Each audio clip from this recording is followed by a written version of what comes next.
गंगा नहा कर आए तो इसने ऊपर से थूक दिया संत पर। अब संत पर थूका तो संत बेचारे वापस गंगा नहाने चले गए। ये वापस आए नहा के, फिर इसने थूक दिया, फिर वो गंगा नहाने चले गए, फिर इसने थूक दिया, फिर वो गंगा नहाने चले गए। दूसरा कोई रास्ता नहीं था कि संत वहां से निकल जाए, रास्ता भी वही था, क्योंकि दूसरे रास्ते से स्त्रियां गंगा नहाने आती थी तो संत वहां जाते ही नहीं थे। संत जब जब निकलते ये पेड़ पर बैठा बैठा थूकता रहता। संत ने इसको झांका तक नहीं, देखा तक नहीं, क्योंकि ये थूकने वाले को क्या देखें, इसको देखकर करना क्या, इसको नहीं देखा। वो बार बार थूक रहा है, वो बार बार स्नान कर रहे हैं। आए, अब की बार जब वापिस आए तो जो ऊपर बैठकर थूक रहा था उसके मुख में पान का पीक थूक सब समाप्त हो गया था। आकर चरण पकड़ लिए, गुरुदेव मैंने इतनी बार आपको थूका पर आपके मुख से कोई शब्द नहीं निकला। गुरुजी बोले तू मेरे पांव मत पकड़, आज मुझे एक मौका दे दे कि मैं तेरे चरण पकड़ लूं। गुरुदेव आप मेरे चरण, मैंने आप पर थूका है, मैंने आप पर अपशब्द कहे हैं, मैंने थूका है आप पर, और आप मेरे पांव पड़ना चाहते हैं। गुरुजी बोले, संत बोले, भाई देख रोज गंगा की एक डुबकी लगाकर चले जाता था, पर आज तेरी ऐसी करुणा हो गई, कृपा हो गई कि 108 बार डुबकी लग गई। तेरी कृपा हुई है, ये दूसरा कोई नहीं कर सकता। तू थूकता रहा, मैं गंगा नहाता रहा, रोज एक गंगा की डुबकी लगाता था, आज 108 बार डुबकी लग गई, ये तेरी कृपा ही तो है। उसकी आंख में आंसू भर गए कि संत संत होता है, साधु साधु होता है, सन्यासी सन्यासी होता है, तपस्वी तपस्वी होता है, विद्वान विद्वान होता है।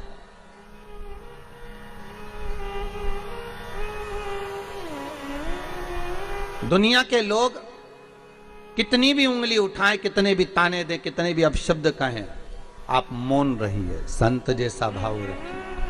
आपकी निर्मल चादर, निर्मल भीतर से निर्मलता का भाव होना चाहिए। भाव शुद्ध होगा, भगवान मिल जाएगा, मिलेगा वो। रंभ को वर मिल गया कि तुम जिसको प्रेम से देख लोगे उसी के द्वारा तुम्हें संतान हो जाएगी। बस प्रेम,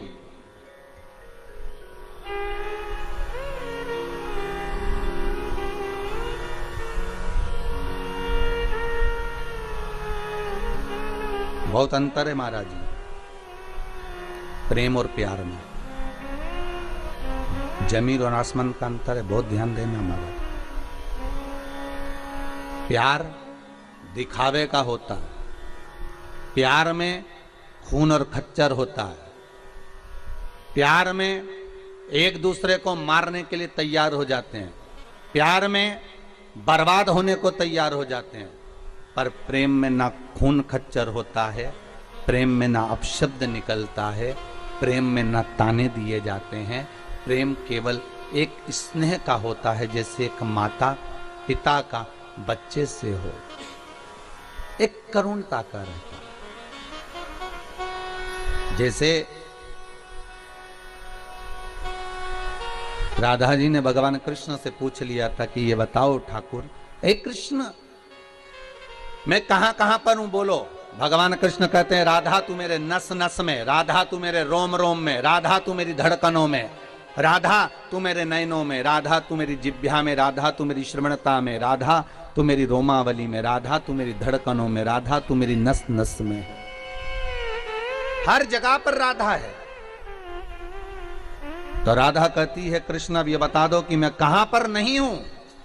भगवान कृष्ण कहते हैं राधा तू मेरी किस्मत में नहीं है, तू मेरे भाग्य में नहीं है।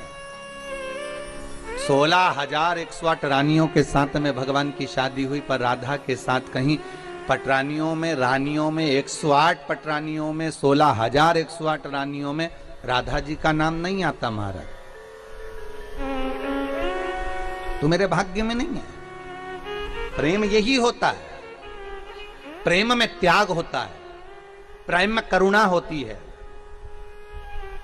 और दुनिया के लोग प्यार और प्रेम को एक कर दिए, कहीं कह दिया हम तो प्रेम, इसको प्रेम नहीं कर सकते कि 2 दिन का हुआ और फिर आखिरी में तलाक हो गया। प्रेम कर कर, प्यार कर कर, स्नेह कर कर आपने शादी तो कर ली कि हम तो एक दूसरे को चाहते हैं, हम एक दूसरे को स्नेह करते हैं। शादी करने के 4 साल, 3 साल, 2 साल, 2.5 साल, 1.5 साल में अदालत में पहुंच गए और मालूम पड़े फिर तलाक हो गया। इसको प्यार नहीं कह सकते, इसको प्रेम नहीं कह सकते, इसको केवल साधारण सी भाषा में स्नेह प्यार कहा होगा। और प्रेम की परिभाषा क्या होती है?